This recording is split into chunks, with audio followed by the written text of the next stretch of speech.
Lucía estaba cortando perejil y ajo fresco sobre la encimera de la cocina cuando sintió que alguien se había detenido justo detrás de ella. Era Rodrigo, su jefe. No dijo buenos días y no pidió café. Se quedó en silencio mirando el brazo de ella. Lucía intentó ocultarlo, pero ya era demasiado tarde. El hematoma, el corte, las marcas de los dedos, todo visible. Antes de que pudiera inventar una excusa, Rodrigo preguntó con voz baja, «¿Quién te ha hecho esto?» Lucía tembló, soltó el cuchillo sobre la encimera y dijo la frase que cambiaría la vida de los dos para siempre.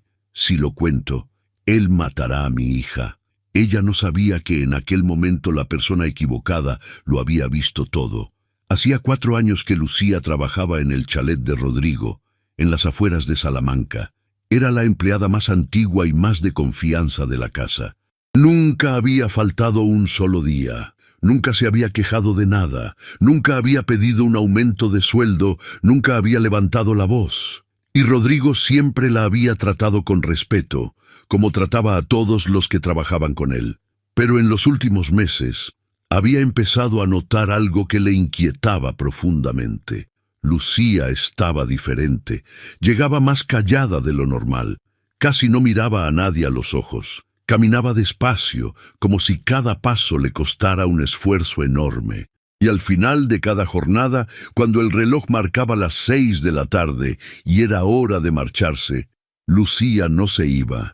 Inventaba tareas que no existían, limpiaba lo que ya estaba limpio, pasaba el mocho por el suelo que ya brillaba, reorganizaba los armarios que ella misma había ordenado por la mañana, como si cada minuto de más en aquel chalet fuera un minuto menos en un lugar al que no quería volver. Y la verdad era que Lucía no quería volver, porque en casa quien la esperaba era Javier. Javier era el tipo de agresor que el mundo nunca ve. No gritaba, no montaba escenas, no rompía nada delante de los vecinos. Javier era silencioso, calculado, metódico. Las agresiones ocurrían siempre de la misma forma, cuando la puerta se cerraba, cuando las luces se apagaban, cuando nadie más podía ver. Cada noche dentro de aquella casa, Javier mostraba quién era realmente, y cada mañana, delante de todos, se ponía la máscara del hombre ejemplar. Porque en la calle, Javier era otra persona completamente distinta. Sonrisa fácil, apretón de manos firme, siempre dispuesto a echar una mano a cualquier vecino. Participaba en las fiestas del barrio, saludaba a los mayores con reverencia, aparecía en la parroquia cada domingo sentado en el primer banco. Javier era considerado un hombre de bien. Nadie en aquel barrio, ninguna persona viva, sospecharía jamás que el mismo hombre que sonreía en la acera era el mismo que, al caer la noche, apretaba el brazo de Lucía con tanta fuerza que los dedos le quedaban marcados en la piel como un sello de dolor. Y Javier lo sabía, usaba esa imagen como escudo, como arma, como prueba de que nunca sería castigado. Casi cada noche después de hacerle daño, la miraba y le decía la misma frase, con la calma de quien tiene una certeza absoluta sobre lo que está diciendo. Puedes contárselo a quien quieras, nadie te va a creer. Mírame a mí y mírate a ti. Y Lucía le creía, porque después de años escuchando aquello cada noche, después de años siendo destrozada por dentro y por fuera, Lucía ya no sabía quién era. Se miraba en el espejo del baño del chalet y no reconocía el rostro que veía. Pensaba que quizás Javier tenía razón, que ella no valía nada, que ninguna persona sensata la miraría y creería su palabra contra la de Javier, que aquello era su vida y que moriría de ese modo, en silencio, sin que nadie lo supiera. Porque a veces la peor prisión no tiene barrotes. La peor prisión es cuando el mundo entero le cree a tu carcelero. Javier controlaba además cada céntimo que ganaba Lucía. Le cogía el sueldo entero y lo gastaba en alcohol, en drogas, en otras mujeres. Y cuando Lucía intentaba cuestionarlo, Javier se quitaba la máscara y enseñaba los dientes. Amenazaba con quitarle la custodia de su hija de 16 años. Amenazaba con hacerle daño a la chica si Lucía abría la boca. Lucía lo aguantaba en silencio, porque una madre aguanta cualquier cosa por el bien de una hija. Al día siguiente, Rodrigo buscó a Lucía antes del desayuno. No la presionó, no le exigió nada, no le hizo preguntas directas. Se sentó en el taburete de la cocina y habló con la voz más suave que tenía. «Sé lo que es eso, Lucía. Lo vi con mi madre». Lucía levantó los ojos asustada. Era lo último que esperaba escuchar de un hombre como Rodrigo. Un empresario con traje azul marino, dueño de un chalet con jardín y piscina, estaba diciendo que conocía ese dolor. Rodrigo contó lo mínimo. Dijo que cuando era niño, su padre le pegaba a su madre, que ella sufría en silencio, como Lucía, que él era demasiado pequeño para hacer nada. No contó lo que pasó después. No contó que su madre murió. Eso lo guardó dentro del pecho para cuando fuera necesario. Pero dijo una frase que quedó en el aire como una promesa. Era demasiado pequeño para proteger a mi madre, pero ahora ya no lo soy. Lucía volvió a llorar, pero algo cambió en ese llanto. Ya no era el llanto de quien se rinde, era el llanto de quien por primera vez en años escucha a alguien decirle, «Te creo». Lucía aceptó la ayuda, pero le suplicó una cosa. «No dejes que él lo sepa, Rodrigo. Por favor, si Javier se entera, me mata». Rodrigo lo prometió, y aquella misma noche, cuando el chalet quedó en silencio, cogió el teléfono y hizo una llamada. «Necesito una cámara instalada con audio. Mañana a las 8 de la mañana te mando la dirección». Al día siguiente, mientras Javier salía a la calle con su sonrisa de siempre, un equipo discreto entró en la casa e instaló una cámara con audio en el salón, colocada para captar la entrada, el pasillo y parte de la cocina. Javier no notó nada. Lucía tampoco lo sabía, porque Rodrigo decidió no contárselo. Tenía miedo de que si Lucía lo sabía, cualquier cambio mínimo en su comportamiento pudiera hacer sospechar a Javier. Y con Javier, cualquier sospecha era demasiado peligrosa. La cámara se activó aquella misma noche y lo que captó en las primeras horas hizo que Rodrigo quisiera cruzar la ciudad entera y sacar a Javier de aquella casa con sus propias manos. Al principio de la grabación, todo parecía normal. Javier llegó del trabajo, cenó en silencio, vio la televisión. Lucía fregó los platos, recogió la cocina y se fue al dormitorio. Pero cuando se apagaron las luces, la cámara con visión nocturna lo capturó todo. Javier se levantó de la cama, fue hasta donde estaba Lucía y empezó a agredirla.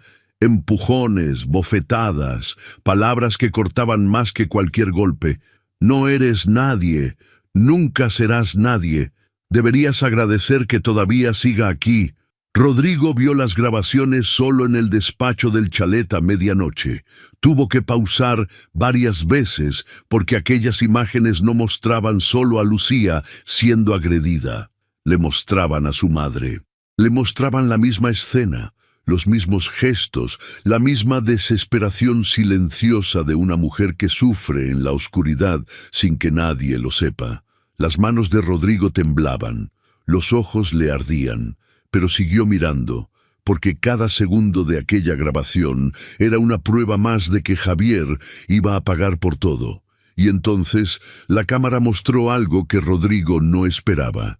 Después de agredir a Lucía, Javier se levantó, se puso una chaqueta y salió de casa en mitad de la noche. La cámara captó la escena completa. Javier fue hasta el portal y se encontró con alguien en la oscuridad de la calle. Hubo un intercambio rápido. Javier recibió un paquete y entregó dinero. Todo duró menos de un minuto, pero Rodrigo lo vio con claridad.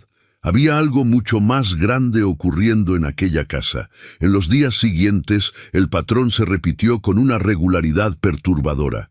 Cada madrugada, personas distintas aparecían en el portal. Se intercambiaban paquetes, se mantenían conversaciones cortas en la oscuridad.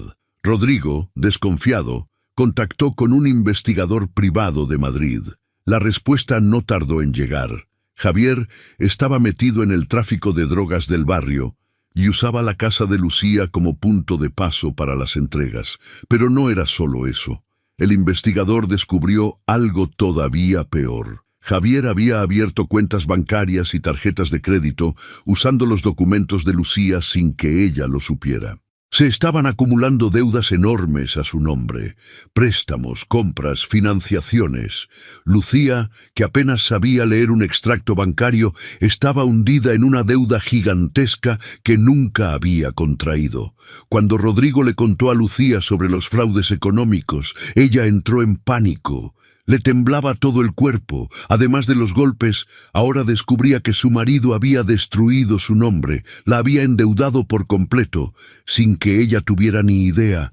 «Nunca voy a salir de esto, Rodrigo. Él me ha atrapado de todas las formas posibles». Rodrigo le cogió las manos, la miró a los ojos y dijo con una firmeza que no dejaba espacio para la duda: «No te ha atrapado a ti, Lucía, se ha atrapado a sí mismo, porque ahora todo eso es una prueba».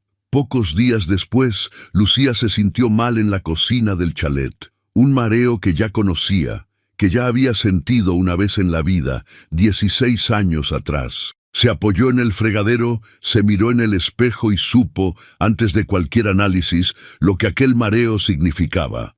Lucía estaba embarazada. La noticia la destrozó por dentro. Un embarazo que venía de un matrimonio donde ella nunca había tenido elección sobre nada, ni siquiera sobre su propio cuerpo. Lucía lloró sola en el cuarto pequeño del fondo del chalet. Pensó en su hija, que ya vivía aterrorizada. Pensó en cómo iba a traer a otra criatura a aquel infierno que era su casa. Cuando se lo contó a Rodrigo, él se quedó en silencio durante un largo momento. Después dijo con una firmeza que Lucía nunca había escuchado en la voz de nadie: «Esta criatura no va a nacer en ese infierno, te lo prometo». Y algo dentro de Lucía cambió para siempre. Por primera vez en años, le creyó a alguien. Aquella criatura iba a nacer, pero iba a nacer libre, costara lo que costara. Aquella misma noche, Rodrigo abrió el portátil en el chalet. En la pantalla, decenas de vídeos de la cámara oculta. Seleccionó los peores, grabó todo en una memoria USB. Organizó los documentos de los fraudes económicos, las pruebas del tráfico, las imágenes y los audios de las agresiones. Cogió las llaves del coche, se puso el traje azul marino y condujo hasta la comisaría especializada en violencia doméstica. La inspectora vio los vídeos en silencio. Cuando terminaron, se quitó las gafas, se frotó los ojos y dijo una sola frase: «Con esto no se le escapa nada». El operativo policial empezó a prepararse en el más absoluto secreto. Javier no podía saberlo. Lucía no podía cambiar de comportamiento. Todo tenía que parecer exactamente igual que antes, hasta el día de la actuación. Rodrigo instruyó a Lucía personalmente. «Sé que es difícil, pero sigue yendo a trabajar, sigue volviendo a casa, sigue haciendo todo como siempre. Es por poco tiempo, Lucía, te lo prometo». Lucía obedeció. Aunque por dentro se moría de miedo, hizo exactamente lo que Rodrigo le pidió, porque por primera vez en su vida confiaba en alguien. Y entonces, una noche como cualquier otra, Javier llegó a casa con una sonrisa distinta. Abrazó a Lucía por primera vez en meses y le contó orgulloso lo que había pasado. «¿Sabes lo que me han dicho hoy? La parroquia me va a dar una distinción el domingo. Ciudadano ejemplar del barrio. Hasta voy a hacer un pequeño discurso delante de todos». Javier se rió. Lucía disimuló un escalofrío que le subió por la espalda y la cámara oculta en el salón grabó cada segundo de aquella escena. En los días que precedieron al domingo, Javier vivió como un rey. Se compró una camisa nueva. Ensayaba el discurso de agradecimiento frente al espejo del baño, gesticulando, ajustando la postura, practicando la sonrisa. Salía de casa saludando a cada vecino que veía, con un entusiasmo que rozaba el absurdo. Le contaba a cualquier persona que se parase a escucharle que recibiría un reconocimiento en la misa del domingo como ciudadano ejemplar del barrio. Los vecinos comentaban entre ellos: «Ese Javier es un ejemplo. Lucía tiene suerte de tener un marido así». Y en esas mismas noches en que ensayaba el discurso, Javier empujaba a Lucía contra la pared de la cocina porque la cena se había retrasado 3 minutos. La cámara lo grababa todo. Cada imagen iba directamente a la memoria USB, que ya estaba en manos de la inspectora. Rodrigo recibió la llamada que esperaba un jueves por la noche. La inspectora fue directa. «Rodrigo, está todo listo. ¿Cuándo va a ser?» «El domingo, en la misa de las 11». La inspectora dudó un instante. «Dentro de la iglesia, delante de todas las personas que creen que es un santo». El sábado por la noche, Rodrigo estaba solo en el despacho del chalet. En la pantalla del ordenador, las grabaciones más duras, Javier agrediendo a Lucía, los paquetes de droga intercambiados en el portal, las amenazas susurradas en la oscuridad. Rodrigo cerró el ordenador, respiró hondo, abrió el cajón de la mesa y sacó una fotografía antigua, pequeña, ya amarillenta por el tiempo. Una mujer joven, guapa, con una sonrisa tímida, sosteniendo a un niño en brazos. Era Isabel, su madre. Rodrigo estuvo mirando esa fotografía durante un largo rato y entonces dijo en voz baja, como si ella pudiera escucharle: «Mañana, mamá, mañana hago lo que no pude hacer por ti». Guardó la fotografía en el bolsillo de la chaqueta y se fue a dormir. A esa misma hora, al otro lado de la ciudad, Lucía no podía cerrar los ojos. Estaba tumbada en la cama junto a Javier, que roncaba tranquilamente, sin la menor idea de lo que le esperaba. Lucía se quedó con los ojos abiertos en la oscuridad durante horas. Pensó en su hija, que dormía en la habitación de al lado. Pensó en la bebé que crecía dentro de ella. Pensó en todo lo que había soportado en silencio durante todos aquellos años. Una lágrima le resbaló por el rabillo del ojo y empapó la almohada. Pero no era de tristeza. Era de algo que Lucía no había sentido en mucho, mucho tiempo. Era esperanza. El domingo, el sol salió fuerte y el cielo estaba despejado. Las campanas de la parroquia empezaron a sonar a las 10:30, llamando a los feligreses para la misa de las 11. Javier se despertó animado, se puso la camisa nueva, se ajustó el cuello frente al espejo, se echó colonia y se sonrió a sí mismo en el reflejo. «Hoy es mi día», y salió de casa sin mirar atrás. Rodrigo ya llevaba horas despierto. Traje azul marino, pelo arreglado, llamó a la inspectora. «¿Estamos listos?» «Estamos». 3 coches sin identificar ya están posicionados. 4 agentes de paisano ya están dentro de la iglesia sentados en los bancos. Rodrigo entonces llamó a Lucía. Su voz era tranquila pero firme. «Lucía, escúchame. No salgas de casa, no vayas a la iglesia. Lo que pase hoy, no tengas miedo. Hoy termina todo».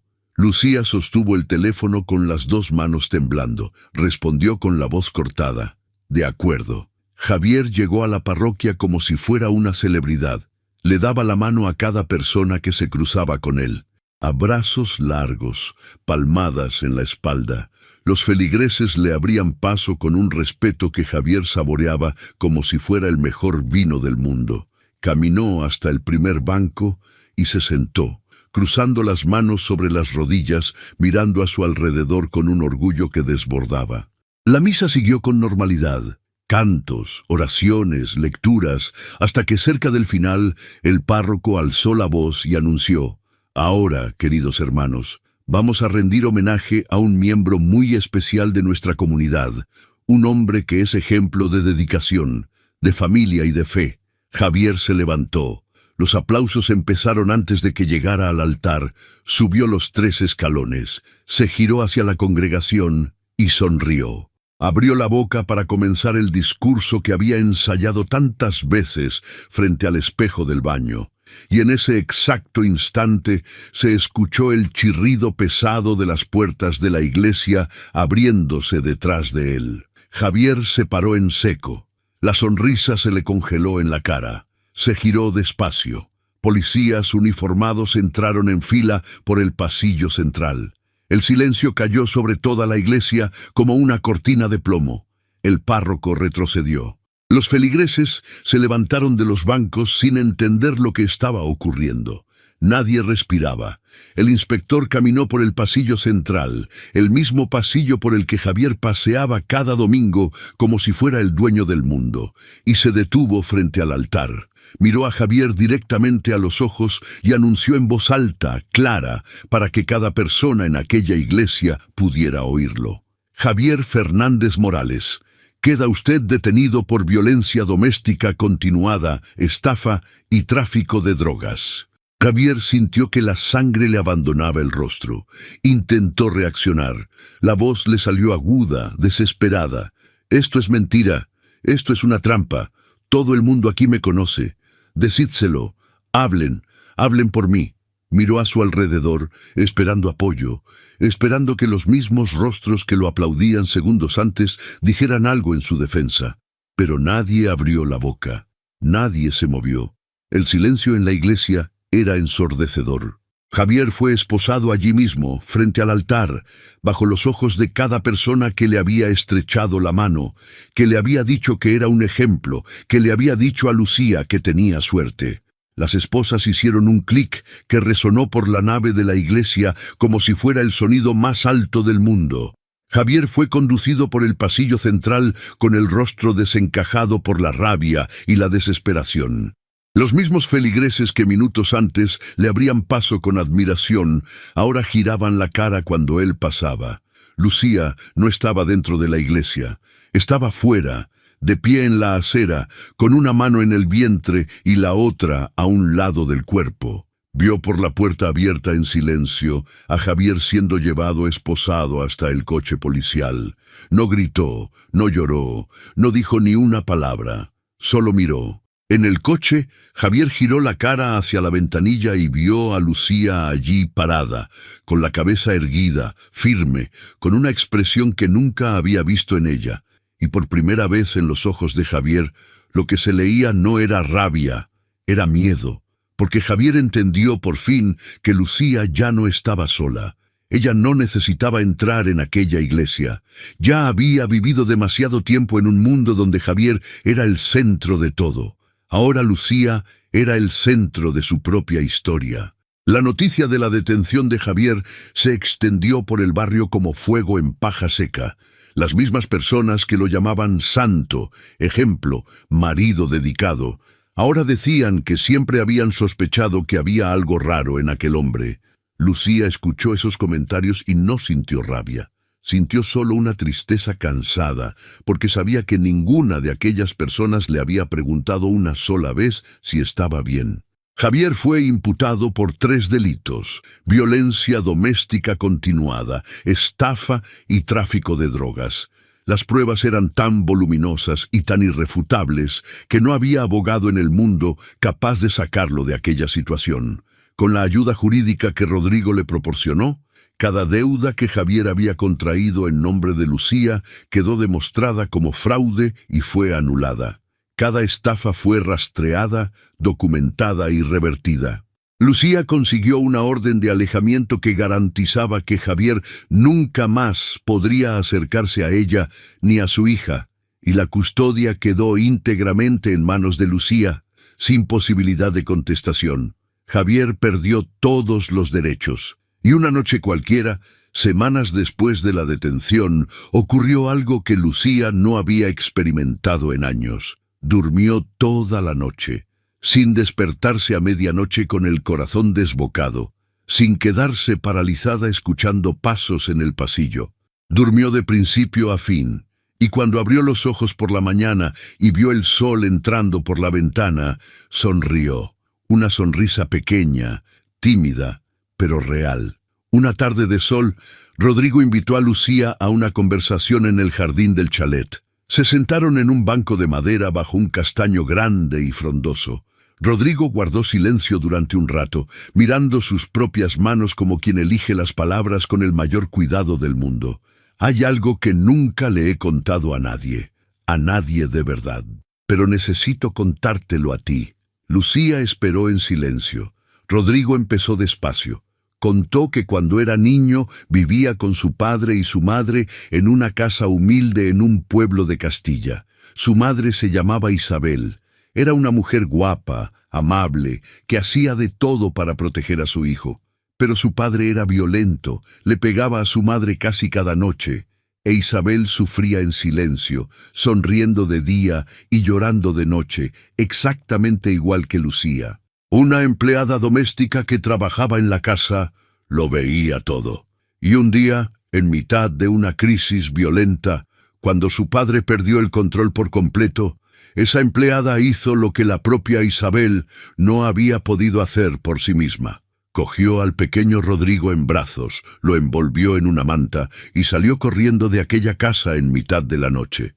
Llevó al niño a un centro de acogida y le salvó la vida. Su madre, Isabel, no tuvo la misma suerte. Pocos días después, murió víctima de la violencia de su propio marido. Rodrigo creció cargando dos cosas dentro del pecho, un dolor que nunca cicatrizó y una promesa que nunca olvidó. Si algún día tenía el poder de proteger a alguien que estuviera viviendo lo que su madre vivió, lo haría sin dudar, sin pensarlo dos veces, costara lo que costara. Rodrigo miró a Lucía con los ojos llenos de lágrimas y dijo con la voz entrecortada: «No lo sabes, Lucía, pero tú me has curado una herida que llevo desde los 6 años. No pude salvar a mi madre, pero sí he podido salvarte a ti». Lucía lloró. Rodrigo lloró. Y allí, en aquel banco del jardín, bajo aquel castaño, dos personas que cargaban dolores parecidos encontraron por fin, la una en la otra, algo que habían perdido hacía mucho tiempo: la certeza de que ya no estaban solos. Lucía, con la barriga ya visible, se limpió los ojos y le hizo una pregunta que no había planeado hacer. «Rodrigo, ¿tienes alguna sugerencia para el nombre de mi hija?» Rodrigo agachó la cabeza, respiró hondo, se tragó el nudo que le subía por la garganta, y cuando volvió a levantar los ojos, dijo una sola palabra con la voz más emocionada que Lucía había escuchado jamás: «Isabel. Era el nombre de mi madre». Le habría encantado saber que ese nombre iba a volver a vivir en una niña que ya nace libre.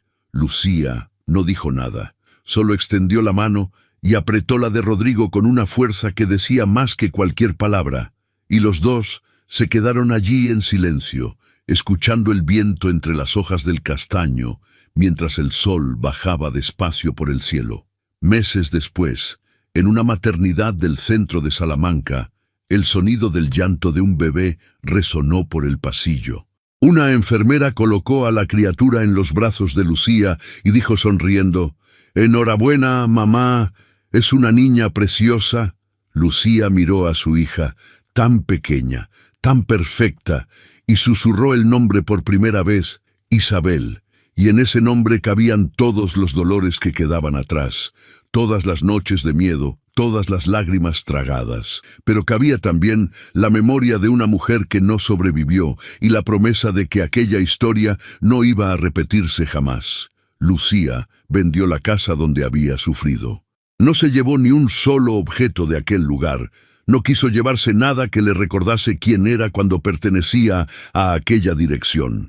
Con la ayuda de Rodrigo, compró una casita sencilla en otro barrio, pequeña, pero luminosa, limpia, bien ventilada y llena de algo que Lucía nunca pensó que pudiera existir entre 4 paredes: paz. Su hija adolescente, que durante años había vivido con miedo de cada ruido, de cada puerta que se cerraba de golpe, de cada voz masculina que subía de tono, ahora tenía una madre presente y una casa donde podía dormir tranquila. Lucía volvió a trabajar en el chalet de Rodrigo, pero esta vez era una mujer diferente. Entraba por la puerta con la cabeza erguida, miraba a todos a los ojos, hablaba sin miedo, sonreía de verdad, no por obligación, no para disimular, sino porque tenía motivos para sonreír. Y al final de la jornada, cuando el reloj marcaba las 6 de la tarde, Lucía cogía el bolso y se marchaba a su hora, sin inventar tareas extra, sin limpiar lo que ya estaba limpio, sin quedarse ni un minuto de más, porque volver a casa ya no daba miedo. Volver a casa era la mejor parte del día. En la terraza de la casa nueva, en una tarde de sol, Lucía se sentó en la mecedora con Isabel dormida en su regazo. La cara de la bebé era pura paz, como si el mundo entero estuviera hecho solo de brazos y de calor. El sol bajaba despacio en el horizonte, pintando el cielo con tonos de naranja y dorado. Lucía miraba ese atardecer y sentía algo que había olvidado que existía: tranquilidad. Por primera vez en años, no tenía miedo de lo que vendría después de que el sol se pusiera.